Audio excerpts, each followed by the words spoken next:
오늘은 믿음의 사람이라고 하는 제목의 말씀을 나누고자 합니다. 부모님들이 이렇게 눈길을 오시느라 고생 많으셨습니다. 아침에는 눈이 한 20cm 쌓였다 이제 그러더니 아무도 오고 가지 못할 것 같다 그러셨는데 이렇게 하나님께서 또 좋은 날씨를 주셔서 우리에게 이곳에 무사히 올 수 있도록 도와주셨습니다. 여러분 모두에게도 오늘은 참으로 잊혀지지 않는 내 인생 가운데 정말 기억될 만한, 기억될 수밖에 없는 그런 날들이었으면 좋겠습니다. 오늘 말씀은 그것입니다.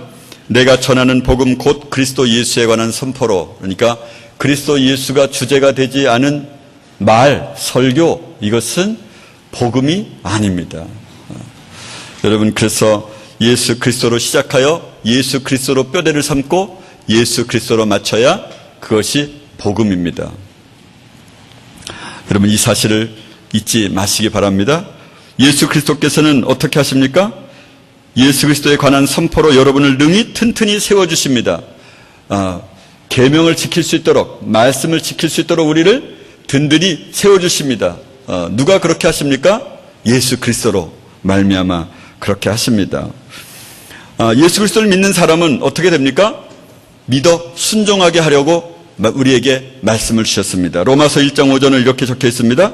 그로 말미암아 우리가 은혜와 사도의 직분을 받아 그 이름을 위하여 모든 이방인 중에서 믿어 순종케 하니, 그러니까 믿음과 순종이라는 말은 같은 동일한 언어라고 하는 이 한 가지 생각을 꼭 잊지 마셔야만 합니다.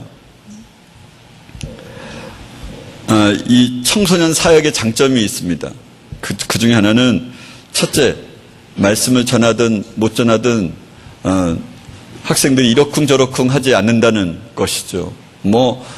더 많이 모를 테니까 말입니다. 두 번째, 청소년 사역은 돈을 쓰는 곳이기 때문에 돈이 모아짐으로 인해서 타락할 염려가 없다. 이런 두 가지 큰 장점이 있는데 요즘에 이런 장점이 우리 학교에서 사라져가고 있다. 이런 생각이 듭니다. 일반적으로는 학기가 시작하거나 마칠 때 외부 강사 목사님을 초빙을 해서 듣게 되는데 오늘은 예외적으로 제가 이렇게 서 있습니다. 하나님의 특별한 은혜가 있으리라 기대합니다. 오늘은 적어도 우리 학교가 생긴 이래 제가 살아온 이래로 가장 훌륭한 목사님을 섭외했다고 생각하고 너무 기뻐 뛰며 즐거워했는데 학생들이 아닐 것 같다. 이런 말을 하셨습니다. 그래서 청소년 사역의 장점이 완전히 사라져버리고 이러쿵저러쿵 누구를 섭외했느냐 이거 안 됩니다. 이런 얘기를 하는 것이죠. 네. 우리 제자들이 어떻게 되려고 앞으로 이렇게 됐나 이런 생각이 듭니다. 오늘 저는 하나님의 마음을 대신하여 다음과 같은 말씀을 전하려고 합니다. 여러분, 믿음은 곧 순종입니다. 사실은 이 한 가지 사실을 결단코 잊어서는 안 됩니다. 예수님께서 오셔서 그분이 이 세상에 오신 유일한 이유가 무엇입니까? 그것은 순종할 수 없는 우리에게 성령을 우리에게 보내주셔서 예수의 이름으로 성령을 보내주셔서 우리에게 모든 계명을 지키되 온전히 지키도록 살인하지 말라 하였다 하는 말을 너희가 들었으나 나는 너희에게로는 형제를 미워하는 자마다 안 된다. 그것입니다. 욕하는 자 안 된다. 미련한 자로 하는 자 지옥불에 들어갈 것이다. 이렇게 말씀해 주십니다. 그래서 온전하게 지킬 수 있도록 미워하지도 않고 욕하지도 않고 그런 온전한 사람으로 우리를 만들어 주시려고요. 사람이 어떻게 그럴 수 있냐고요? 물론이죠. 사람은 그럴 수 없죠. 예수님께서 성령으로 말미암아 예수님의 이름으로 보내실 아버지께서 보내실 그 성령, 그분이 우리에게 오시면은 우리를 온전하게 하십니다. 할렐루야. 여러분, 만약 그렇지 않다 그러면 정말 예수 믿는 사람이 아니라고 하는 이 한 가지 사실을 결코 잊어서는 안 됩니다. 제가 이제 끝 시간에 이 칭의와 구원에 대하여 여러분이 정말 알 수밖에 없도록 정말 잘못 알고 있는 것들에 대하여 말씀을 드리도록 하겠습니다. 우리는 이 마지막 때를 살아가고 있습니다. 어느 시대 때보다 이 마지막 때를 살아가고 있는 우리가 이제 교회에서는 계시록에 대한 강의가 사라졌을 뿐만 아니라 계시록의 강의를 하는 교회조차도 이미 우리에게 환난은 지나갔다. 이제 기쁨의 날이 왔다. 이렇게 설교를 하기 시작하고 있습니다. 한국 교회의 실상이죠. 제가 동영상을 보내주신 분이 한 분 있어서 보았는데요. 필리핀 세부 지역의 바야와나 지역과 산타 카탈리나 지역에서는 이 외부와 고립된 지역이었는데 1999년 어떤 일단의 총을 가지고 군인들이 와서 그 마을 사람들에게 다 이마에 칩을 심어 놓았습니다. 그런데 그 중에 몇 사람이 이제 탈출을 해서 말해준 동영상의 이야기입니다. 2002년 4월 17일 날 이 사람이 필리핀 마닐라에 있는 도시에, 산 도시에서 이분이 한 이야기를 동영상으로 틀어준 것을 저는 이제 들었는데요. 칩을 받는 사람들은 로버트처럼 행동을 하였고, 그리고 이마에 칩을 거절한 사람들은 죽임을 당하였고, 사람을 죽이라고 명령하면 아무런 양심의 거리낌이 없이 사람을 죽이는 일까지 하였다고 증언하였습니다. 증언을 하는 사람은 1999년도부터 시작되었다 이렇게 말하니까 지금부터 약 14년, 15년 전에 일어난 일이죠. 이미 고립된 지역에서는 세계 정부주의자들이 우리의 언어로 말하면 프리메이슨들이 베리칩에 대하여 이제 필리핀 지역에서 실험을 한 것이라 생각됩니다. 베리칩은 사람을 통제하며 더 이상 하나님을 찾지 않거나 죄를 회개할 수 없도록 하는 것입니다. 제가 이 이야기를 제 친한 장로교 목사에게 전해주었습니다. 그랬더니 조 목사, 우리가 오직 믿음으로 구원을 받는 것이고 인체에 무엇을 심거나 심지 않았다고 해서 구원을 받거나 안 받는 게 아니라는 것을 당신은 알 때도 되었지 않았는가? 이렇게 이야기를 하더라고요. 그래서 제가 계시록 13장에 있는 말씀을 당신은 읽지 않았는가? 그랬더니 그것은 어디까지나 상징적이지 문자 그대로 해석해서는 안 되는 걸 왜 모르는가? 그렇게 이야기를 합니다. 여러분, 정말 구원 얻지 못한 사람은 말입니다. 문자적으로 해석해야 할 때는 상징적으로 해석을 하고 상징적으로 해석해야 할 때는 문자적으로 해석함으로써 사람들을 모조리 끌어서 다 지옥 형벌을 끌고 가는 것이다. 여러분, 이런 생각을 한 번 정도는 돌이켜서 해보실 수 있기를 바랍니다. 이 베리칩은 128개의 유전자 코드를 그 안에 심어서 사람과 짐승과 다른 유전자 고리를 찾아가지고 있거나 잘라놓아서 사람으로서의 기능을 발휘하지 못하도록, 하나님을 다시는 찾지 못하도록, 하나님을 찾는 인간에게 있어서의 그런 센서를 완전히 도말하도록 그렇게 만들어 놓은 것이어서 예수님께서 사도 요한을 통하여 그렇게 이 칩은 절대 받지 마라 이렇게 말씀하신 것이죠.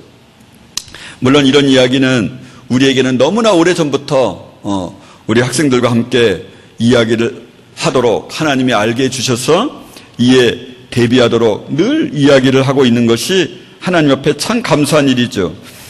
계시록 13장 16절에 이렇게 적혀있습니다. 저가 모든 자, 곧 작은 자나 큰 자나 부자나 빈궁한 자나 자유한 자나 종들로 그 오른손이나 이마에 표를 받게 하고 누구든지 이 표를 가진 자 외에는 매매를 못하게 하니 이 표는 곧 짐승의 이름이나 그 이름의 수라. 지혜가 여기 있으니 청명 있는 자는 그 짐승의 수를 세어보라. 그 수는 사람의 수니 666이라. 이렇게 말씀하고 있습니다. 우리의 조국교회는 도덕적 타락과 신학적 부패로 인하여 신천지를 두려워하게 되었습니다. 여러분, 정말 예수를 믿는 사람들은 신천지를 두려워할 이유가 있을까요? 모든 교회들은 이제 정문 앞에 신천지 출입원금 이렇게 쓰여 있습니다. 왜 이런 일이 온 것입니까? 이 사실 자체만으로도 우리의 조국교회는 예수를 믿는 사람이 없다 이렇게 말해주는 것입니다. 흔히 사람은 그렇게 말합니다. 성령을 받으면 성령이 내재하여 그것이 활동을 하기 전에는 옛사람과 비슷한 것이 아닌가라는 말을 하기도 합니다. 그런데 그것은 성령을 받은 사람이 아니기 때문에 그런 이야기를 하고 있는 것입니다. 성령을 받은 사람은 받은 사람인지 안 받은 사람인지 딱 눈만 뜨면 딱 압니다. 정말입니다. 너무도 분명하게 압니다. 이 자식이 내 자식인지 아닌지 사람이 금방 알듯이 성령을 받은 사람은 받은 사람인지 아닌지 딱 보면 압니다. 정말입니다. 이거는 받은 사람만이 알 수 있습니다. 여러분은 그렇습니까? 그렇지 않다면 우리가 이 시간에 회개해야만 합니다. 한국의 보수 교회 및 개혁 교회들은 불쌍한 성도들을 이단의 밥으로 만들고 있습니다. 여러분, 그렇게 많은 목사, 전도사, 장로, 권사들이 다 신천지로 넘어가고 있습니다. 왜입니까? 이만희가 재림 예수라는 겁니다. 성령이라는 것이죠. 그 사실을 믿고 그곳에 가는 사람이 정말 예수를 믿는 사람이겠습니까? 그런데 그것도 두려워서 모든 정통교회가 그렇게 이단 신천지 출입 금지라는 말을 써놓아야만 합니까? 지금은 교회에 새로운 사람이 오면 설교를 그렇게 시작합니다. 여기에 그 증인들이 있습니다. 나가시오. 신천지 들어오지 못하게 내가 그렇게 했는데 왜 들어왔습니까? 그리고는 새로운 사람을 즉시 내어쫓습니다. 지금의 때가 바로 그렇게 되었습니다. WCC 대회가 부산에서 열렸고 대부분의 교회가 참석하였거나 아니면 방조하는 상태로 있는데도 하나님이 가장 싫어하시는, 이 지구가 생긴 이래로 가장 싫어하시는 일들이 우리나라 부산에서 일어났는데도 불구하고 눈멀고 귀멀은 시대에 우리가 살고 있어서 그것이 무엇이야? 이렇게 이야기하는 시대에 우리가 살고 있습니다. 이것이 우리나라의 교회의 영적 상태들입니다. 부모님들이요, 지금은 정신을 바짝 차릴 때입니다. 우리가 당연히 가고 있는 이 믿음의 길이 혹시 하나님이 기뻐하시는 길이 아닐 수 있다는 생각을 꼭 한 번만 해봐 주시기를 간절히 소원합니다. 우리도 잠들고 있는데 우리 스스로가 깨어 있다고 착각하는 것은 아닙니까? 그때 당시 이사야 당시에도 얼마든지 사람들은 아마도 우리는 깨어 있다, 아마 히브리 사람들은 그렇게 생각할 것입니다. 일본 사람, 중국 사람, 이런 사람들을 두고 했었을 것이다, 이렇게 생각을 했었을 것입니다. 그런데 누구에게 한 말이었습니까? 히브리 사람들에게 한 말이었습니다. 우리도 잠들고 있는데 깨어있다고 하는 착각하는 일이 우리에게 일어날 수 있다고 하는 사실을 꼭 염두에 두셔야만 합니다. 천주교는 직접적으로 우상숭배를 하고 기독교는 예배로 우상숭배를 한다는 이 말씀에 동의가 되십니까? 부모님들도 이런 사실을 유념하여 기도해 보시기를 간절히 소원합니다. 발인 예배, 추도 예배, 추모 예배, 심지어 감사 예배조차도 이것이 우상 숭배입니다. 저는 3, 4년 전 5월 초순 저녁 8시에서 11시경 예수님께서 저에게 이런 말씀을 해주셨습니다. 여러분에게도 동일하게 말씀하실 것이라 생각합니다. 만약 담임 목사 취임 감사 예배를 드린다고 해보시자고요. 온전히 그날의 예배에 예수 그리스도만을 높일 수 있을까요? 사람을 높이는 일은 한 가지라도 안 할까요? 교회 헌당, 입당과 관련하여 감사 예배를 생각해 보시죠. 온전히 그날의 예배에 예수 그리스도만 높일 수 있을까요? 사람을 높이는 일은 한 가지라도 하지 않을까요? 교회 건축 감사 예배, 사람은 높이지 않을까요? 그런데 말입니다. 하나님은 사람과 함께 예배를 받으시는 분이 결단코 아닙니다.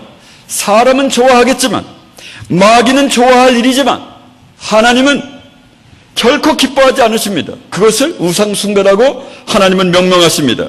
담임 목사가 아마 총회장 당선이 되어서 당선 감사 예배를 드리겠죠. 그날의 감사 예배가 말씀 중에, 예배 중에 온전히 하나님의 이름만 높일 수 있을까요? 그래서 그런 감사 예배는 우상숭배입니다. 예수님이 한 번도 그 예배를 들으신 적이 없습니다. 이렇게 우리는 그렇게 우상숭배를 하면서도 오히려 기뻐하면서 예배를 드리죠. 내가 하관 예배를 드릴 때 은혜를 받았다. 추도 예배를 드릴 때 말할 수 없는 은혜를 받았다. 내 동생은 예수를 믿지 않다가 교회를 다니고 예수를 믿게 되었다. 이런 말을 하겠죠. 사실은 우리의 영적인 감각도 죽어버린 것이죠. 아니, 어쩌면 우리의 조국교회가 예수님을 믿은 적이 없다고 말하는 것이 더 정확한 표현일 것입니다. 하나님께서 뭐라 말씀하십니까? 너희가 광야 40년 동안에 나에게 번제를 한 번이라도 드린 적이 있느냐? 그렇습니까? 실제로 3만여 번의 번제를 드렸습니다. 그런데도 한 번도 받으신 적이 없다고 말씀을 하셨습니다. 그렇게 질문하셨던 것처럼 저와 여러분 각자에게 너 50년 동안 네가 나에게 한 번이라도 예배를 드린 적이 있느냐? 이렇게 우리에게 말하지 않을까요? 너는 10년 동안 나에게 한 번도 예배를 드린 적이 없다. 그렇게 말씀하지 않으실까요? 우리가 성경을 읽지만 율법적 방식으로만 해석하고 읽기 좋아하는 구절들만 읽는 천박한 그런 전혀 믿음과는 관련 없는 믿음의 모조품들이 되지 않았습니까? 오늘날도 중세처럼 성경을 읽고 있지만 사실상 닫혀있는 성경책이 되어버리고 말았습니다. 따라서 성경을 읽어도 읽는 것이 아니죠. 오늘날 한국교회는 성도를 죽음으로 내몰고 복음을 말하고 있지 않고 성도는 들어도 듣지 못하는 현상을 초래하고 있습니다. 구원파를 이단이라고 하면서 한국의 정통교회가 구원파적인 복음만을 전하고 있습니다. 한 번 예수 그리스도를 믿음으로 영접하면 영원히 구원받는다라고 한 그런 말입니다. 그렇습니까? 그런데도 불구하고 사람들이 삶이 바뀌지 않습니까? 교회에서는 주일 성수, 헌금, 전도 이 세 가지만 하면 되고 사회에서는 술, 담배, 제사 이 세 가지만 하지 않으면 훌륭한 크리스찬이 되는 것이다. 이렇게 말을 합니다. 당연히 예수 믿는 사람들은 그런 일을 하지 않겠죠. 술과 담배는 음식을 가리는 문제로서 바리새인 서기관들이 가장 많은 논쟁을 한 것입니다. 예수님은 뭐라 말씀하셨습니까? 사람의 입으로 들어가는 것이 사람을 더럽게 하는 것이 아니라 사람의 입에서 나오는 것이 사람을 더럽게 하는 것이라 말하고 서기관 바리새인들에게 먹고 마시는 것들에 대한 이야기를 논쟁을 끝마치셨습니다. 여러분, 말씀은 무엇을 먹든지 마시든지 무엇을 하든지 하나님의 영광을 위하여 이웃사랑의 관점에서 누구에게나 거치는 자가 되지 말라라고 하는 것입니다. 행위 구원을 배격하기 위하여 칭의라고 하는 말이 생겨났는데 칭의가 무엇입니까? 의롭다, 칭함받았다라는 것입니다. 이 칭의는 우리가 예수님을 영접할 때 즉시 생겨나는 이례적 사건이 아니라 과거, 현재, 미래에 걸쳐서 생애 전반적인 시간에 걸쳐서 나타나는 것인데도 불구하고 칭의는 믿음으로써 처음 생겨나는 것이고 두 번째 단계는 성화의 단계라고 착각함으로써 사람들은 예수님의 말씀하시는 의무는 이행하지 아니하고 오직 칭의가 오히려 불의한 행동을 유발하는 그런 말도 안 되는 그런 어처구니가 없는 현상이 우리에게 있는 것입니다. 칭의는 다가올 하나님의 진노에서 구원하심을 말하는 미래적인 것인데도 불구하고 성경은 구원에서 탈락의 가능성을 수없이 말씀하셨는데도 불구하고 그런즉 선줄로 생각하는 넘어질까 조심하라. 높은 마음을 품지 말고 도리어 두려워하라. 하나님이 원가지들도 아끼지 아니하였은즉 너도 아끼지 아니하시리라. 한 번 비침을 얻고 하늘의 은사를 맛보고 성령에 참여한 바 되고 하나님의 선한 말씀과 내세의 능력을 맛보고 타락한 자들은 다시 새롭게 하여 회개케 할 수 없나니 이는 자기가 하나님의 아들을 다시 십자가에 못 박아 현저히 욕을 보임이라.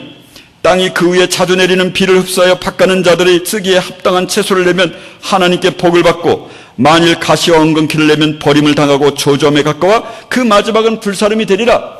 이렇게 칭의로 칭함받은 사람도 얼마든지 멸망당할 기회들에 대하여 끊임없이 말씀하고 있는데도 불구하고 한 번 구원받으면 영원한 구원이다 라고 말함으로써 칭의를 주장하는 장로교에서는 행위가 뒤따르지 않게 함으로써 칭의가 불의를 조장하는 상태에 우리가 살고 있습니다.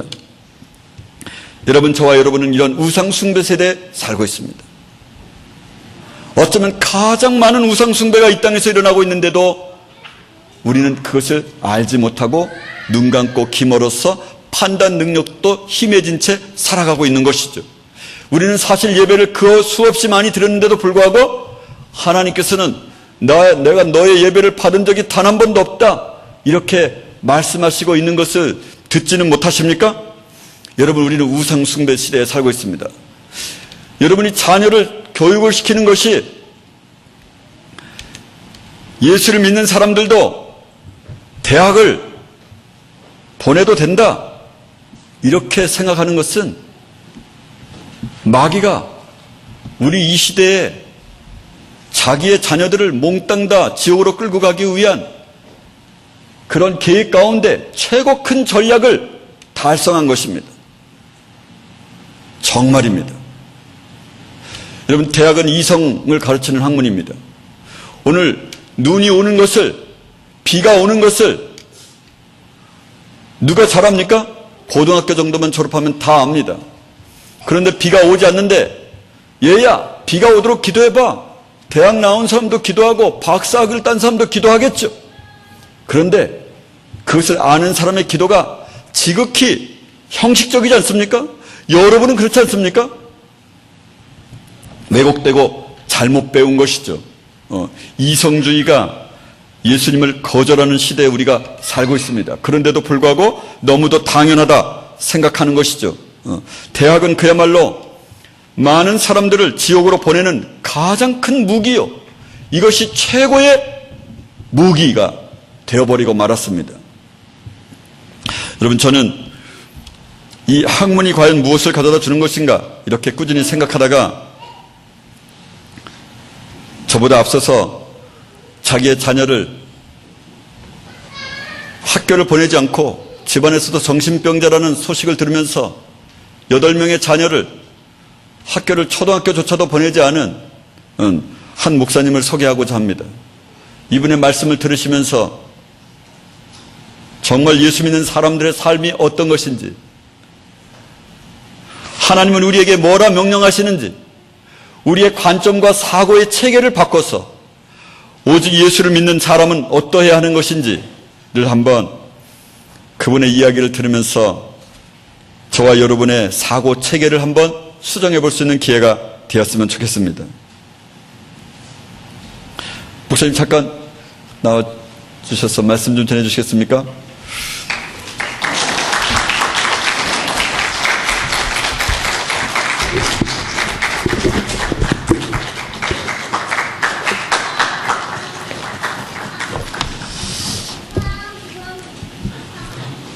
네, 대단히 반갑습니다.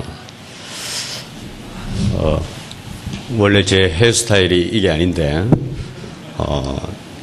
한 2주 전에 제 아이가 결혼을 하는 바람에, 제 아이가 선물 하나만 해달라 그래서, 뭐냐?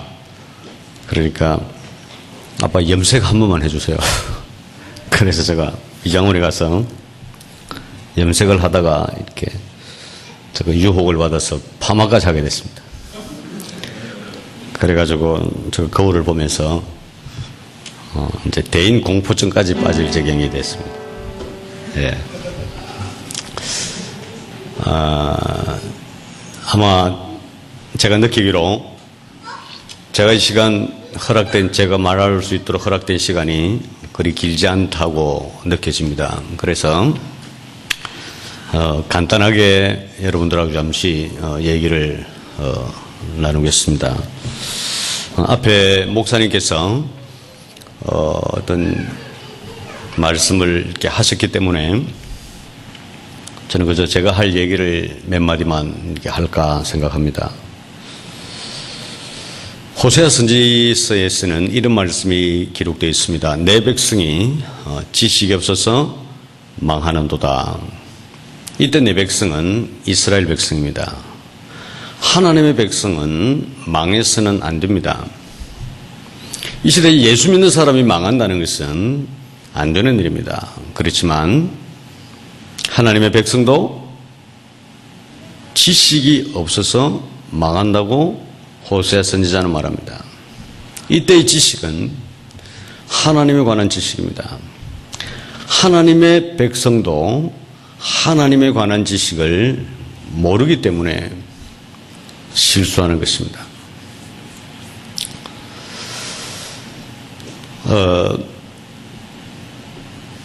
오늘 저는 아무런 배경도 모르고 이 자리에 제가 아는 분도 없고 여러분의 어떤 백그라운드를 저는 하나도 알지 못합니다. 하지만 하나님이 분명히 저를 오늘 이곳에 보내셨고 그저 제가 막연하게 보냈다는 것이 아니라 저는 어제 저녁에 여기 안 올 거라고 생각을 했습니다. 그러나 기도했을 때 하나님이 가라는 말씀을 하셨고 그저 그러면 학교라도 한번 보고 오겠습니다 하고 왔습니다. 그리고 이 시간에 저희 학교에 남아있는 교사 선생님들과 학생들이 제가 오늘 짧게나마 말을 한다는 얘기를 듣고 지금 기도하고 있다고 합니다.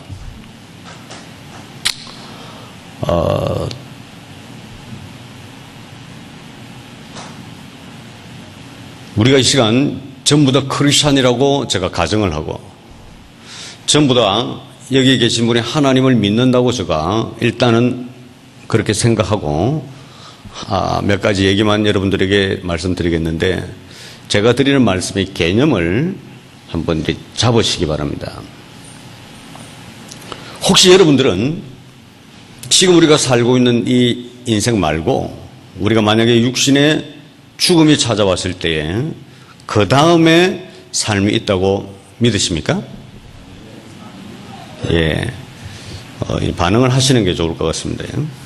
그래야 제가 그 다음 얘기를 할 수 있을 것 같습니다. 반응이 안 되면은 제가 얘기를 안 해야 되기 때문에. 예. 혹시 우리 지구학교에서는 기도할 때 아멘, 아멘 이렇게는 하지 말라고 가르칩니까? 그건 아닙니까? 저는 혹시 여기서는 인도하는 사람이 기도할 때 중간에 아멘, 아멘 하는 게 혹시 저기서는 금지됐나 싶어서 그건 아니군요. 예. 하는 게 훨씬 좋습니다. 안 하셔도 괜찮고.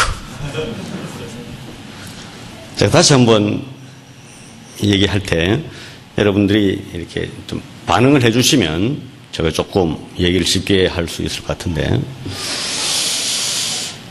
저는 이 시간 여러분들이 예수를 다 믿는 분이라고 생각을 하겠습니다. 일단은 여러분 만약에 우리의 생명이 끝나면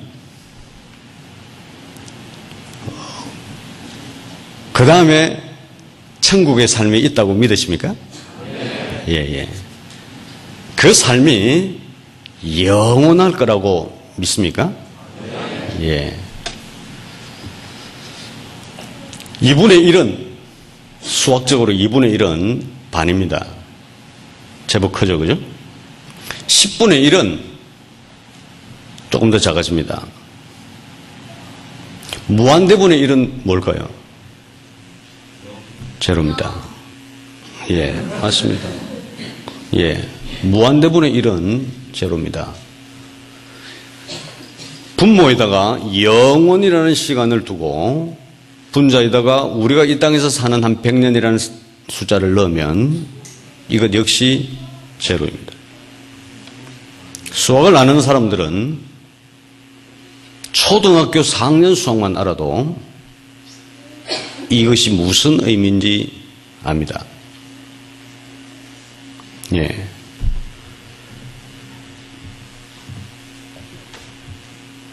그런데 사람들은 이 무한대분의 100이 어떤 숫자인지 의미를 잘 모르고 살아가기 때문에 이 땅에서 어떻게 사느냐에 따라서 저 영원한 삶이 정해지는데 마치 이 땅의 삶이 전부 다라고 생각하기 때문에 우리의 삶의 방향이 틀어져 버리는 것입니다. 예수 믿는 사람이 가난하게 사는 것은 아주 쉬운 일입니다. 예수 믿는 사람이 부자로 사는 일은 정말 어렵습니다. 그럼에도 불구하고 제가 당신을 위해서 내가 이 땅에서 부자로 살겠습니다. 이렇게 손들 수 있는 사람은 있어야 합니다. 무슨 얘기입니까? 하나님을 대신하여서 이 땅에 살아가야 하는 크리스찬의 삶이 있기 때문입니다. 우리는 이 땅에서 어떻게 삶으로 말미암아서 하나님께 영광이 되며 우리는 어떻게 살아야 저 하늘나라와 직결되며 우리의 삶이 거짓이 아니라는 것을 볼 수 있습니다. 저는 한 달 반 전에 제 어머님이 돌아가셨습니다. 전 울지 않았습니다. 심지어 저희 가족들은 기념 촬영을 했는데 활짝 웃으면서 기념 촬영했습니다. 원하시면 제 사진 보내드릴 수 있습니다. 저희 어머님이 천국 가셨기 때문입니다. 천국 가시는 어머님을 보고 내가 단지 헤어지는 슬픔 때문에 울 필요가 없다는 것입니다. 물론 저는 안 울었지만 제 눈에서 눈물은 났습니다. 때때로 우리 육체는 우리의 깊은 영혼을 반영하지 못할 때도 있습니다. 그 일 있고 나서 6일 후에 제 아들이 결혼했습니다. 저는 그때 울었습니다. 이 아들이 한 여자와 살면서 얼마나 힘겨운 삶을 살 것이며 진리를 위하여 살아가는 그 길이 그리 녹록지 않다는 것을 제가 알기 때문에 이 아이의 미래 때문에 전 울었습니다. 제가 오늘 이 책을 가지고 오려고 온 것이 아니라 저랑 같이 왔던 제 딸이 이번 짧은 여행하면서 읽으려고 가져온 책을 제가 방금 좀 빌렸습니다. 이 책 혹시 읽어보셨나요? 이 책 제목은 엄마라고 불러도 돼요라는 책인데 Kisses from Katie라는 책입니다. 이 책의 내용을 한 1분 동안 제가 요약하면 미국의 부잣집에 고등학교 3학년에 다니는 한 여자아이가 이 딸을 위해서라면 무엇이라도 해줄 수 있는 부모를 가지고 있고 공부가 전교에서 1등, 2등을 다투는 아이였고 아주 예쁜 아이였으며 멋있게 생긴 남자친구가 있는 아이였습니다. 그리고 아버지가 사준 노란 스포츠카까지 가지고 있는 아이였습니다. 그러던 어느 날 이 아이는 하나님의 음성을 듣게 됩니다. 저 우간다라는 나라를 알게 했고 이 자매는 부모님을 설득시켜서 고등학교를 그 중간에 방학을 이용해서 한 달 동안 우간다에 갑니다. 딸이 우간다에 가는 것을 불안하게 생각했던 엄마는 따라갔고요. 이 아이가 아프리카 하더라도 가서 며칠만 살아보면 아프리카의 현실을 알게 될 것이고 그것으로서 아프리카를 잊을 것이다라고 생각했는데 한 달을 있다가 집으로 돌아오는 비행기를 탔을 때 이 케이티라는 아이는 울기 시작합니다. 그 이유는 자기의 심장을 거기에 두었기 때문입니다. 집에 돌아와서 부모님을 설득해서 내가 대학을 가더라도 1년 후에 갈 테니까 1년만 더 내가 가서 거기서 그 아이들을 위하여 살겠습니다. 겨우겨우 허락을 받고 우간다로 다시 날아갔고 거기서 고아들, 에이즈 때문에 죽은 부모들로 말미암아 생겨난 아이들을 키우기 시작하고 19살짜리 아가씨가 그 아이들을 입양하기 시작합니다. 그리고 영원히 돌아오지 않습니다. 저는 교육이 뭔지 몰랐습니다. 저는 자식은 낳아놓으면 그저 잘하는 것이라고 생각했습니다. 뭐 자식에게 특별히 그러지 않아도 뭐 잘하겠지. 그런데 그렇게 생각했던 저에게 오늘 이 시간 구체적으로 얘기할 수는 없지만 제 인생에 굉장한 어두움을 경험하게 됩니다. 그저 간단하게 얘기하면 저는 7년 동안 모스크바 선교사 생활을 통해서 철저하게 실패하고 한국으로 돌아옵니다. 그때 저에게 아들 3명이 있었습니다. 제 아내는 떠나버렸습니다. 그리고 그 아내는 제가 지금 그 사람을 비판하는 것이 아니라 결혼해버렸습니다. 한국에 돌아온 저는 그 세 아이를 먹이고 입히고 가르치면서 절망할 수밖에 없었고, 저는 아이들을 재워놓고 밤마다 울기 시작했습니다. 이 아이들을 어떻게 해야 될지, 하나님이 이 아이들을 어떻게 해야 제가 좋겠습니까? 저는 밤마다 아이들의 머리맡에서 울기 시작합니다. 그런데 여러분, 어느 날 하나님이 제게 나타나셨습니다. 너가 네 자식들 때문에 그렇게 우니? 나도 내 자식들 때문에 울고 있다. 저는 깜짝 놀랐습니다. 아니, 하나님이 자녀들 때문에 우신다고요? 그게 무슨 말씀이죠? 하나님 제게 말씀하셨습니다. 이 세상의 엄마들은 자기 아이들을 영재로 키우기 위하여 수학 영재, 미술 영재, 음악, 과학 영재로 키우기 위하여 저렇게 발부둥치는데, 내 백성들은 내가 보내준 내 아이들을 영적인 거장으로 키우려고 하는 사람들이 아무도 없다. 그래서 나도 너처럼 이 세상에 있는 내 아이들을 위해서 울고 있다. 저는 그때 하나님께 손을 들었습니다. 하나님, 그 영적으로 거장을 만든다는 그 일이 무슨 일입니까? 저는 어차피 제 자식 잘 키우기는 틀렸으니까 제가 그거 한번 해보면 안 될까요? 저는 손을 들었습니다. 그날부터 하나님은 저에게 영감을 주시기 시작했습니다. 그날 저에게 주셨던 영감이 요수아 1장 8절이었습니다. 그래서 저는 지금 또 제 전화 휴대폰 마지막 번호가 0108입니다. 이 율법책을 내 입에서 떠나지 말게 하며 그것을 주야로 묵상하고 그 가운데 기록한 대로 다 지켜 행하라. 그리하면 내 길이 평탄할 것이다. 네가 형통할 것이다. 이 말씀이 저에게 왔습니다.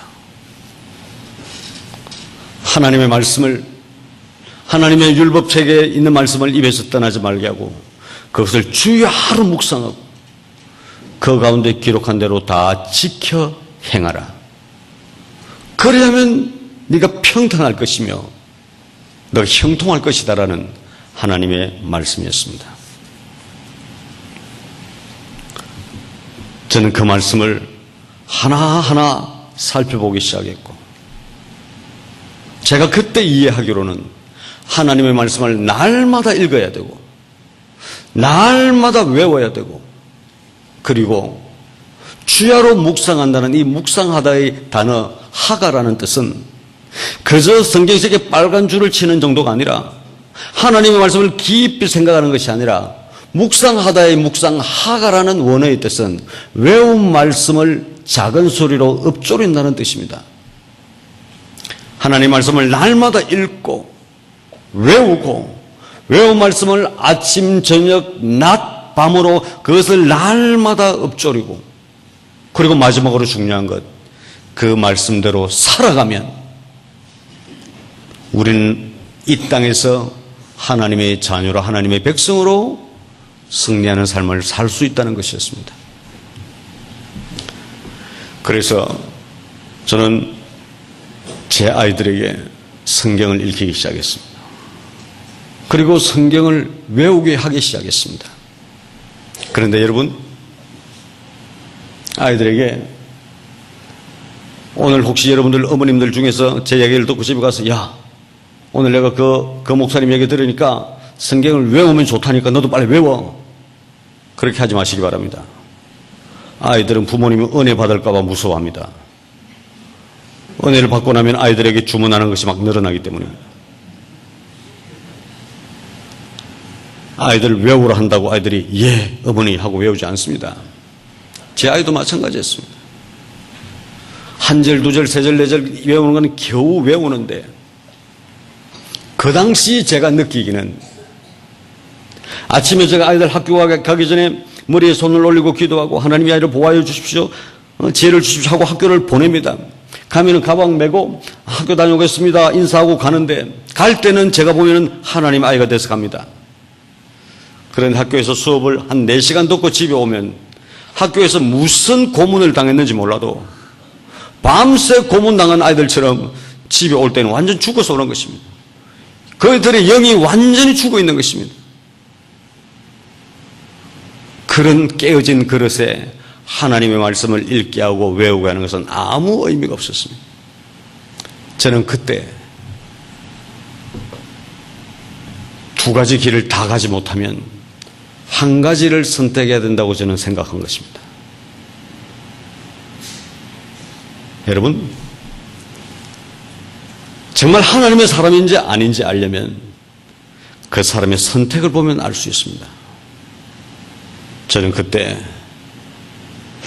제가 그 갈림길에 서서 하나님은 분명히 영적인 거장으로 키우기 위하여 하나님의 사람으로 키우기 위하여 하나님의 말씀을 읽게 하고 외우게 하고 그것을 읊조르게 하고 그 말씀대로 살게 하라고 말씀하셨는데 제가 학교와 이 두 가지를 가지고 생각할 때 두 가지가 같이는 안 된다고 저는 분명히 깨닫게 됐습니다. 그래서 저는 그때 아이들을 학교 안 가야 안 보내기로 결정했습니다. 제 큰아이가 4학년, 작은아이가 2학년이었는데 저는 그때 학교에 안 가면 하루에 1,000원씩 주겠다고 약속을 하고 학교를 안 보내기 시작했습니다. 4일 동안 아이들이 1,000원을 받아서 열심히 쓰고 다니다가 5일째 되는 날, 아빠, 오늘은 우리 1,000원 남았고 학교 갈래요? 그러는 바람에 제가, 그래? 그러면 학교 가는 거는 좋은데 내가 이때까지 너희들에게 주었던 4,000원 가져와. 아빠 이거 마음대로 쓰라 했잖아요. 그래, 썼으니까 안 돼. 그때 제 아이는요, 단돈 4,000원이 없어서 초등학교 2학년, 4학년 평생 중퇴자로 나왔습니다. 희한한 일은요, 학교를 안 가고부터 하나님의 말씀을 정말 잘 외우기 시작하는 것입니다. 학교를 왔다 갔다 할 때는 그렇게 힘들어하고 그렇게 억지로 어제 배운 거 오늘 또 까먹고 어제 배운 거 또 까먹고 했는데 학교를 안 가고부터는 그것이 점점 잘했게 돼서 여러분 혹시 로마서가 몇 장까지 있는지 혹시 아십니까? 25장? 16장까지 있죠, 그죠? 로마서 16장까지 있는데 그 절수를 다 합하면 433절입니다. 이것을 제 초등학교 2학년, 4학년 중퇴한 아이들이 한 6개월 만에 다 외웠습니다. 로마서를 우리나라 말로 6개월 만에 다 외웠는데 저는 분명히 보았는데 제 아이가 로마서 5장 넘어갈 때부터 분명히 그 아이는 제 아들이 아니라는 걸 알게 됐습니다.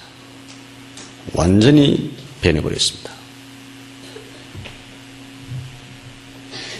예, 물론 제가 너무 과대평가할 필요는 없지만 그러다가 제 가족은 아프리카 선교사로 떠났고 아프리카에 가보니까 영어를 쓰는 바람에 제 아이들에게 말했습니다. 얘들아, 너희들 우리나라 성경으로 우리나라 말로 로마서를 외웠으니까 이제 영어로 한번 외워보자. 아빠, 우리 영어 하나도 안 배웠는데 어떻게 알아요? 아빠가 가르쳐줄게. 그래서 영어로 외우기 위해서는 어떤 스토리가 있으면 좋겠다 싶어서 복음서를 해야겠다.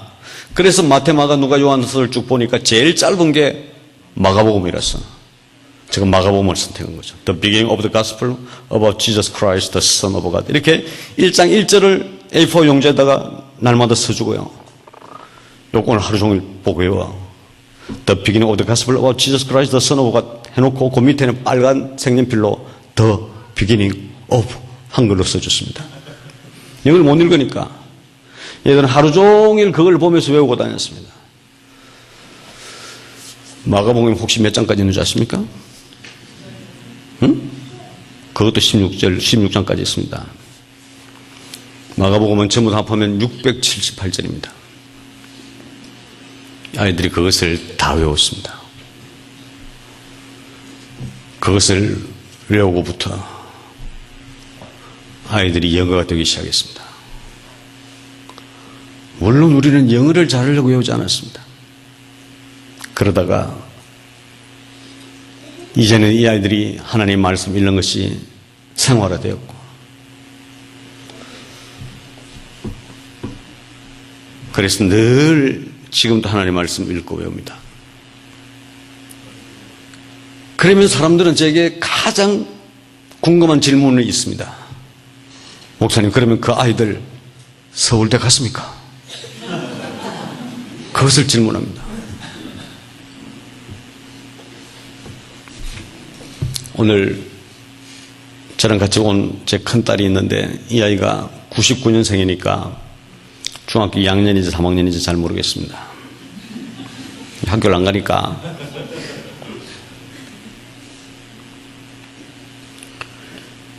이 아이는 중학교 지금 2학년인지 3학년인지 제가 잘 모르겠지만,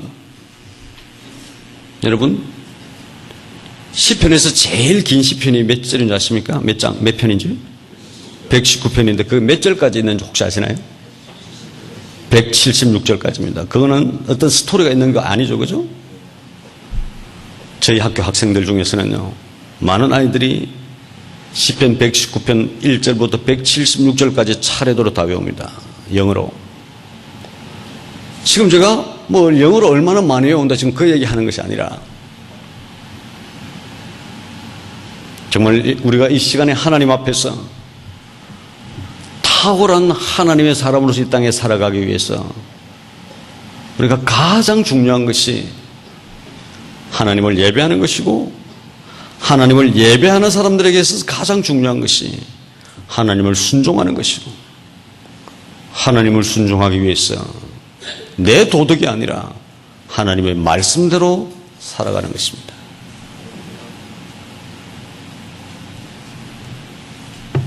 저는 가져온 이 아이하고 얼마 전에 얘기를 했습니다. 넌 앞으로 어떻게 살아갈 거야?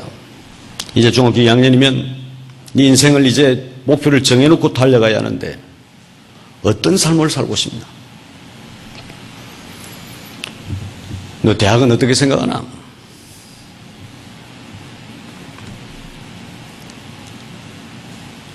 얘가 저에게 말했습니다. 아빠, 그러면서 눈물을 흘립니다.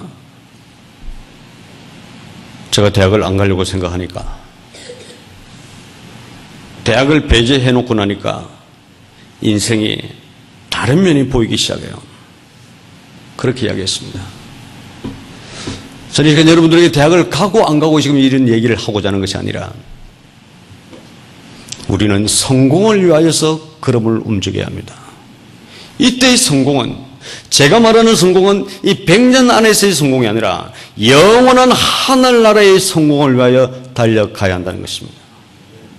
가장 위대한 부모는 자녀를 서울대학 보내는 것이 아니라, 자녀를 판검사 보내는 것이 아니라, 그것도 훌륭한 부모라고 말할 수 있지만 가장 위대한 부모는 자식을 천국으로 인도하는 부모입니다. 제가 이런 질문 하나 해도 될까요? 만약에 아버지는 천국에 가 있는데 아들이 지옥에 가 있으면, 예를 들면 천국에 가 있는 아버지가 지옥에 가 있는 아들을 보면서 슬플까요? 기쁠까요? 어떻게 생각하십니까? 아버지는 천국에 있고 아들은 지옥에 있습니다. 그러면 천국에 있는 아버지가 지옥에 아들이 있는 것을 보면서 기쁠까요? 슬플까요? 저는 이렇게 생각합니다. 기쁘지는 않겠지만 슬프지도 않을 것입니다. 왠지 아십니까? 천국에는 슬픔이 없기 때문입니다. 천국에서도 지옥 간 자식 때문에 우는 곳이 천국이라면 성경 말씀과 위배됩니다. 그렇지만 여러분이 정말 위대한 천국을 믿는다면 아이들이 천국 갈 수 있는 길을 만들어줘야 합니다. 얼마 전에 제 아이가 결혼을 했는데 제가 어느 자매를 보았고 그 자매를 처음 만난 날, 개인적으로 처음 만난 날, 제가 공식적으로는 몇 번 봤지만 개인적으로 처음 만난 날 그 자매를 보면서 제가 얘기했습니다. 자매, 내 아들이랑 결혼할래? 같이 밥 먹고 있었는데 자매가 깜짝 놀랐습니다. 지금 대답하지 마. 기도해보고 대답해. 제가 그 아이를 보고 제 집에 돌아갔습니다. 어이 필립, 아빠가 자매 하나 보고 왔는데 니 결혼해라. 예? 그래도 아빠 얼굴 한 번이라도 보고 하면 안 될까요? 우리 생각해보자. 그래서 제 아는 친구 목사님이 그 자매를 데리고 저희 집에 왔습니다. 주일날 저녁이었습니다. 그 목사님이 제 친구인데, 그래서 제가 차 키를 주면서 제 아들에게 이 자매하고 같이 잠시 나갔다 오라 그랬습니다. 손은 잡지 마라. 그래서 갔다 왔습니다. 그 다음날 아침 저희 학교에서 같이 밥을 먹었습니다. 또 제가 키를 줬습니다. 너 어디 좀 산책했다가 점심때 어느 식당으로 와. 우리 목사님하고 같이 점심 식사할 거야. 그래서 나갔다가 돌아와서 우리 같이 점심 식사를 했습니다. 그 자리에서 이 두 아이가 결혼하겠습니다. 그래서 제가 야 임마 미쳤어? 결혼을 그렇게 할 수 있어? 왜 결혼할 건데? 아빠, 우리는 만나서 이때까지 얘기했는데 하나님 예배하는 얘기밖에 안 했어요. 그리고 이 자매는 전혀 세속이 없는 자매예요. 하나님만 생각했고 하나님만 섬겼고 한 번도 남자를 만나보지도 않았던 자매고, 저는 이 자매랑 결혼하겠습니다, 아버지. 이 아이들이 처음 손을 잡은 것은 결혼식 날 반지 끼울 때 그랬습니다. 만나고 한 달 만에 결혼했습니다. 제가 왜 이런 결혼을 한 줄 아십니까? 성경이 그렇게 가르치기 때문입니다. 저는 이렇게 하면 이 아이들이 행복할 거라고 믿지 않습니다. 행복하라고 결혼시키는 게 아닙니다. 우리는 결혼까지도 하나님 원하시는 대로 가자는 것입니다. 행복하고 안 하는 것은 관심 없는 것입니다. 그렇지만 저는 그들이 행복할 거라고 믿습니다. 행복 안 해도 되고. 제가 한 가지만 얘기하겠습니다. 저는 아프리카 선교사로 살았습니다. 저는 일본에서 공부를 했기 때문에 저는 일본 교단의 목사입니다.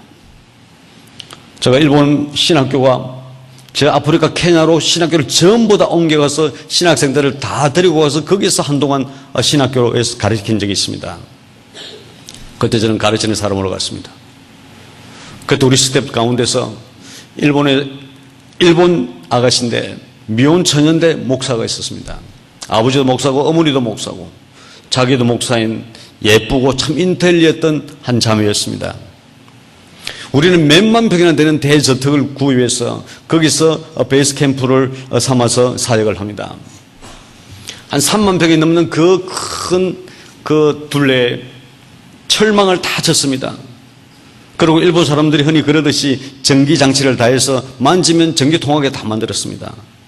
그러면서도 한 경비원을 두는데 어떤 경비원을 두냐면은 마사일랜드에서 마사이 청년 맨발로 다니고 속옷 안 입고 빨간 담요 두르고 다니는, 그리고 이 청년이 하는 일은 밤새 그 철망을 돌아다니면서 활을 갖고 다니면서 혹시 침범하는 사람이 있으면 다리 쪽으로 쏘아서 넘어뜨리고 그리고 그 사람을 경찰서에 이렇게 갖다 주는 그런 일을 하는 가드였습니다. 전문적인 가드도 아니었고 그저 그런 사람이었습니다.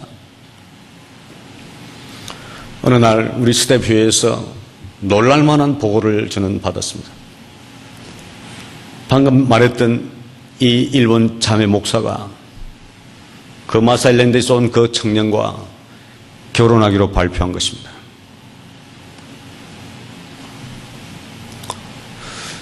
여러분은 지금 오늘 저녁에 저 목사는 오늘 미친 사람들 얘기만 하는가 보다 이렇게 생각하실 수 있습니다. 맞습니다. 몇 년 전에 제가 이 자매의 아버지를 만났는데 저보고 말했습니다. 김 선생, 내 딸이 아이를 낳았는데 너무 귀여워요. 까매요. 우리 모두는 케냐에서 철수했는데 이 자매는 마사일랜드에 남았습니다.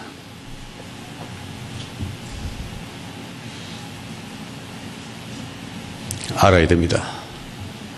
우리가 사는 것이 길면 100년이고 우리가 죽으면 영원히 끝도 없는 천국에서 살게 될 것인데 그 천국을 아무나 가는 것이 아니란 사실입니다.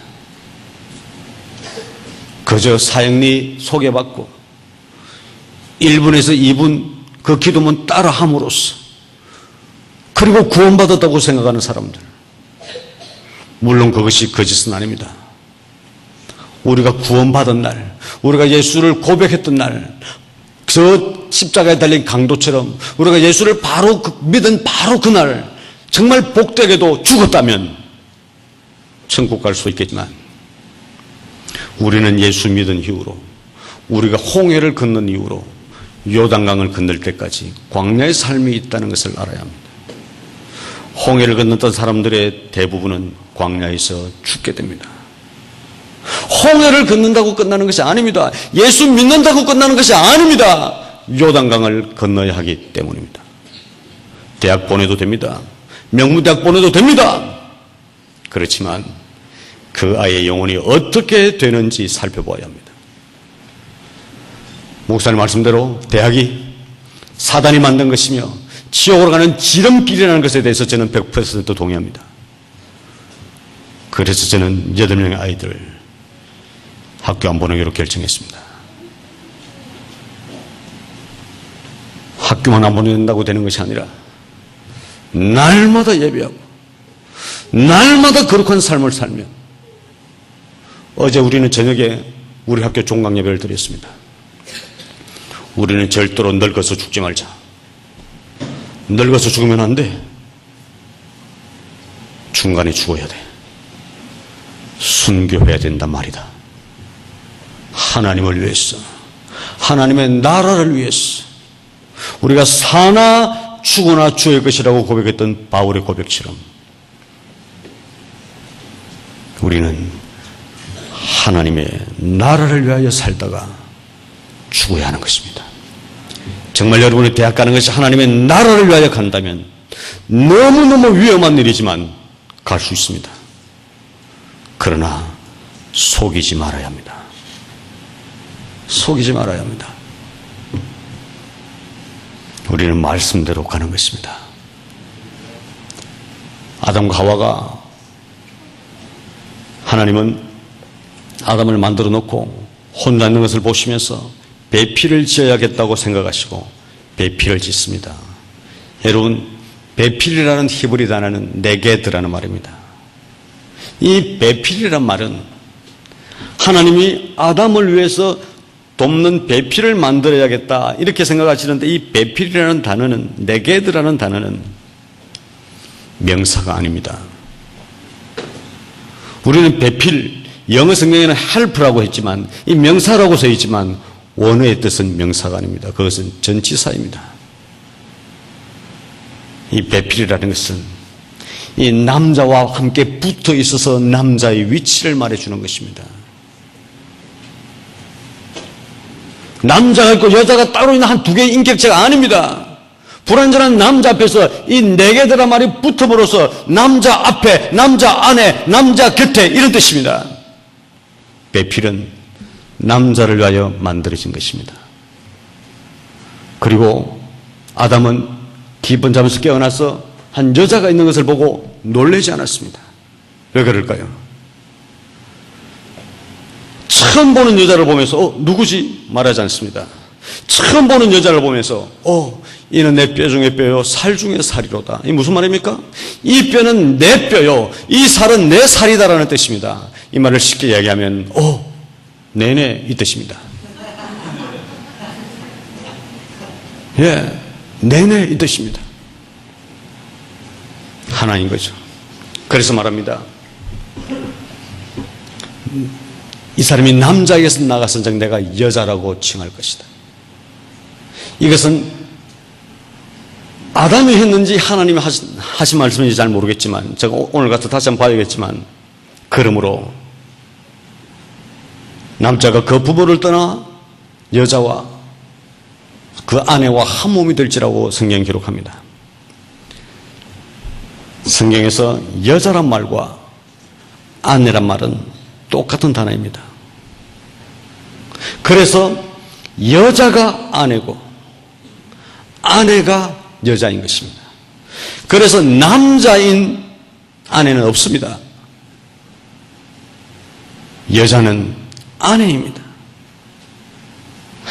여자라는 단어가 처음 나오는데 그 단어가 나오고 바로 그 다음 절에 아내라는 말이 나오는데 똑같은 말입니다. 똑같은 단어입니다. 여자는 아내로부터 출발합니다. 아내 역할을 잘하는 사람이 엄마 역할을 하게 되어 있습니다. 이 얘기가 오늘 이 자리에 앉은 어떤 누구에게 해당될지 모릅니다. 남편보다 아들을 사랑하는 엄마는 병자입니다. 남편보다 딸을 더 생각하는 엄마는 나쁜 사람입니다. 저에게 상담하는 많은 부모들 중에 자식 때문에 상담하지만 그 사람들의 대부분은 부부의 문제가 바로 되지 않았던 사람들이 대부분이었습니다. 제가 무슨 얘기 하려고 하는 것이 아니라 우리는 하나님의 말씀대로 가야 하는 것입니다. 하나님의 말씀 안에서 살아가야 하는 것입니다. 우리가 자식을 가르치든 어떤 무엇을 하든지 간에 하나님의 방식대로 하나님이 허락하시는 법 안에서 해야 하는 것입니다. 제가 이런 얘기가 잘 필요 없지만 이 학교 보내는 것이 내 아이를 더 잘 가르치고 내 아이를 성공시키기 위해서 보낸다고 생각하는 부모님들은 실망할지도 모르겠습니다. 저희 학교가 그렇습니다. 이 학교에 보내는 목적이 이 아이가 하나님의 법을 알았어. 하나님을 위해 살다가 어떤 일이 일어나더라도 천국에 가게 해야 한다. 이것이 가장 큰 목표가 되어야 합니다. 이것이 진심 어린 고백이 되어야 되며 부모는 자식 말을 들어서는 안 되고 부모는 자식 말을 들어야 합니다. 무슨 말입니까? 아이가 하나님 앞에서 성장하고 있다고 생각하시면 자식 편에 서야 합니다. 자식 말을 들어야 합니다. 제 경험으로 아이들이 훌륭하게 변화되어 있으면 부모님은 절망합니다. 아, 이거 이제 내 자식이 아니구나. 아, 애가 달라졌구나. 한나는 자기가 낳은 아이가 자기 아이라고 생각하지 않습니다. 그 이유는 오랜 세월 동안 아이를 낳지 못했기 때문이었습니다. 하나님 만약 주시면 제가 드리겠다고 약속했고 하나님 그의 진심을 아셨기 때문에 사무엘을 주었던 것입니다. 아이를 하나님께 드려야 합니다. 이것이 가장 위대한 어머니고 아이가 결정하는 그 아름다운 결정에 박수 쳐야 합니다. 그리고 손을 떼야 합니다. 하나님의 아이들은 하나님이 키우시는 것입니다. 저는 이때까지 한 번도 내 8명의 아이에게 내 딸, 내 아들 한 번도 그 말하지 않았습니다. 하나님의 아이, 하나님의 딸. 제 막내가 지금 5살짜리인데 이름이 라라인데, 라라 누구 딸이지? 나는 하나님 딸, 예수님 딸, 성령님 딸이야. 그렇게 말합니다.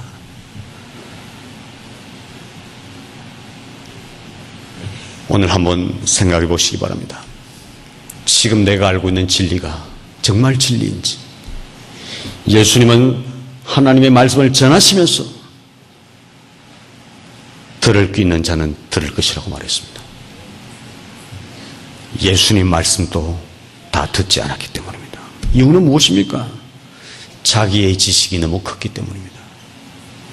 똑같은 두루마리 성경을 읽고 있으면서도 예수님 말을 알아듣지 못하는 것은 들을 게 없는 귀, 세속적인 귀를 가지고 있었기 때문입니다.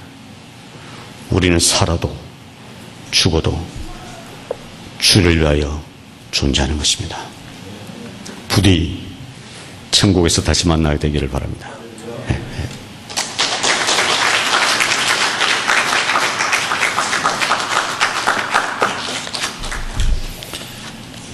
네, 감사합니다. 여러분, 현재 하나님과의 관계가 올바른 관계인지 여부는 우리의 삶이 어떠한 거에 달려 있습니다. 이것은 오직 예수님을 의지하고 순종함으로써만이 가능합니다. 그래서 히브리서 기자는 율법은 약하고 무익함으로 패한다라고 하는 말은 그 말씀에 뒤이어서 율법보다 훨씬 더 많은 이야기를 하나님께서 지키시라고 말씀하시는 이유 중에 하나는 율법은 형식을 말할 수 있지만 예수님은 율법을 완전케 하러 오셨다. 그렇게 생각해 보면 더욱더 그러합니다. 바울은 그래서 로마서 8장까지는 칭의를 의롭다 칭한다라는 것을 주장했지만 12장에서 15장까지는 의로운 삶에 대하여 권면하는 이야기로 가득합니다. 성령님께서는 이런 계명을 지키도록 우리를 돕는 분이십니다. 이런 삶이 의의 열매를 맺게 되는데 빌립보서 1장 11절에는 이런 말씀이 있습니다. 예수 그리스도로 말미암아 의의 열매가 가득하여 하나님의 영광과 찬송이 되게 하시기를 구하노라. 이는 성령의 열매를 말합니다. 여러분, 성령의 9가지 열매, 이것은 이 같은 것을 금지할 법이 없느니라, 이렇게 말씀하고 있습니다. 정말 앞에서 김다윗 목사님께서 말씀해 주셨던 것처럼 여러분, 우리의 삶을 말씀으로 한 번 정도 재조정해 보십시오. 내가 가는 길이 정말 하나님이 기뻐하시는 길이 아닐 수 있다라는 생각을 꼭 한번 해보시기를 거듭거듭 부탁을 드립니다. 오직 은혜로만, 오직 믿음으로만이 우리는 구원을 받는다, 그렇게 말합니다. 그런데 말입니다, 오직 믿음인 사람은 저와 여러분이 동일하게 그랬겠지만 내가 이 남자를 믿고 이 여자를 믿고 결혼하자 그러면은 말입니다, 그 다음부터는 삶의 태도가 아내를 향하여, 남편을 향하여 달라질 수밖에 없습니다. 이 자식이 내 자식이다 라고 하는 것을 아는 순간에 그를 향한 모든 것이 달라집니다. 삶이 달라지죠. 그러니까 믿으면 삶이 달라질 수밖에 없습니다. 인간은 그렇습니다. 적어도 성령을 선물로 받은 사람은 획기적으로 달라집니다. 기간이 지나서 달라지는 것이 아닙니다. 사람은 원래 이 죄의 몸으로 가득 채워서 연습되어졌기 때문에 순간적인 거짓이 나올 수 있지만, 순간적인 일들이 일어날 수 있지만 그것이 한두 번 이상을 지나칠 수 없습니다. 왜냐하면 그 많은 밤낮을 어쩔 줄 몰라 하고 죽을 것 같은 통증을 경험하기 때문에, 성령께서 탄식하며 계시기 때문에 거짓말할 생각을 추호도 할 수가 없습니다. 정말 내가 다른 사람을 이용해 먹어야 되겠다, 그런 생각을 꿈엔들 할 수가 없습니다. 너무너무 고통스러워서 말입니다. 그것이 그의 취향이 아닙니다. 거짓말이 취향이 아니고 거짓말하는 것이 너무 어렵고 다른 사람을 이용해 먹는 것이 너무 어렵게 됩니다. 여러분도 그렇습니까? 나눠주는 것은 성령을 받은 사람, 구원받은 사람의 첫 번째 행위입니다. 종착점이 아닙니다. 성령을 받자마자, 예수님을 믿자마자 삭개오, 모든 사람이 성 밖에는 이리가 있고 성 중에는 세리가 있다. 이렇게 이리와 더불어 같은 동급인 세리, 이 세리장, 거기다 세리장 삭개오가 예수님이 삭개오야 내려오라 라는 말 앞에 자기의 전 재산을 절반을 팔아서 가난한 자들에게 나눠주겠습니다 라고 고백을 합니다. 이것은 첫 번째 단계입니다. 우리도 그렇습니까? 그러면 구원받은 사람일 수가 있습니다. 구원받지 않는 사람도 나눠주는 사람 많으니까요. 여러분, 구원을 믿음에서 분리시키는, 구원을 믿음과 행위를 서로 분리시키는 이런 구원과는 원수 마귀가 우리에게 심어준 모조품 구원이나 마찬가지입니다. 이 사실을 꼭 잊지 마셔야만 합니다. 성화를 강조하는 감리교 성결교가 있습니다. 칭의를 강조하는 장로교가 있습니다. 그런데 어느 교파에 속하든 결국 믿음은 순종이다, 이런 단어를 잊어서는 안 됩니다. 여러분, 믿음으로 아벨은 가인보다 더 나은 제사를 드렸습니다. 그 결과가 무엇이었습니까? 죽었습니다. 그리고는 저가 죽었으나 그 믿음으로써 오히려 말하느니라. 믿음은 이렇게 죽음을 가져올 수 있습니다. 믿음으로 에녹은 죽음을 보지 않고 옮기었으니 그랬습니다. 그러면 그가 어떤 삶을 하나님을 기쁘시게 하는 자라 증거를 받았습니다. 믿음은 곧 행위를 말합니다. 믿음으로 노아는 아직 보지 못한 일에 경고를 받아 방주를 예비했습니다. 몇 년 동안입니까? 120년 동안 아무것도 하지 않았습니다. 오직 명령을 순종하는 일에 모든 가족이 힘을 쏟았습니다. 믿음은 무엇입니까? 순종을 말합니다. 믿음으로 아브라함은 부르심을 받았을 때 순종하여 알지 못하는 것으로 나아갔으며, 그러니까 믿음은 어떤 것입니까? 가라, 그러면 향방 없이 떠나는 것입니다. 여러분, 그런 각오가 되어 있습니까? 어느 날 제 딸이 그런 이야기를 하더라고요. 아빠, 나 대학을 한 학기만 갑시다. 그래야 나도 대학 나온 남편하고 결혼할 것이 아닌가. 그래서 제가 그랬습니다. 절대 안 돼. 너는 대학 나온 인간하고 결혼하면 자식도 지옥 가고 그 놈도 지옥을 가. 자식 지옥 가는 것을 어떻게 보려고 그래? 절대 안 돼. 제가 그렇게 말해준 적이 있습니다.